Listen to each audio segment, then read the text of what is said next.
గోమాతను చంపడం ఒక రాష్ట్రంలో న్యాయం, ఇంకో రాష్ట్రంలో అన్యాయం ఎలా అవుతుంది? ఇండియాలో ఇంత డబుల్ స్టాండర్డ్స్ గోమాత విషయంలో ఎందుకు? అంటే గోమాతని బీజేపీ పాలించే గుజరాత్ లో చంపితే నేరం, అదే గోమాతను బీజేపీ పాలించే అరుణాచల్ ప్రదేశ్, నాగాలాండ్, మేఘాలయలో మాత్రం చంపొచ్చు, తినొచ్చు కూడా. అక్కడికి ఏ గోరక్షకులు వెళ్లరు, ఏ ట్రక్ ని ఆపరు, బీఫ్ దొరికిందని ఎవరిని చంపరు. గోరక్షణ అనేది రాష్ట్రాన్ని బట్టి ఎలా మారుతుంది అసలు? వాళ్ళు నార్త్ ఈస్ట్ వాళ్ళు, వాళ్ళ ఫుడ్ హ్యాబిట్స్ వేరే ఉంటాయంటారా? వాళ్ళకి గోమాత కాకపోయినా మీకు మాత్రం గోమాతే కదా, అయినా పర్లేదు మీకు, ఎందుకంటే బీజేపీ కదా పర్మిషన్ ఇస్తుంది. మరెందుకు గోరక్షణని మీరు షో ఆఫ్ చేస్తారు?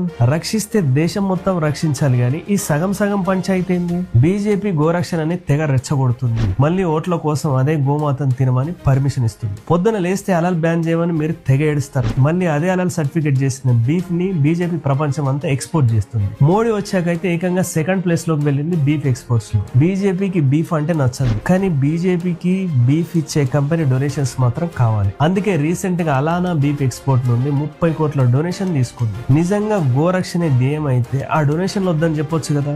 డబ్బు దగ్గర మాత్రం గోరక్షణ గుర్తురాదు మీకు. ఓన్లీ బయట స్పీచ్ ఇచ్చేది మాత్రం గోరక్షణని షో అప్ చేస్తున్నారు అనమాట. మీరేమో గోరక్షణని ఓవర్ యాక్షన్ చేస్తారు, బీజేపీ ఏమో పర్మిషన్ ఇస్తుంది. బీజేపీ మీరిద్దరు కలిసి జనాలను పిచ్చోలని చేస్తున్నారు.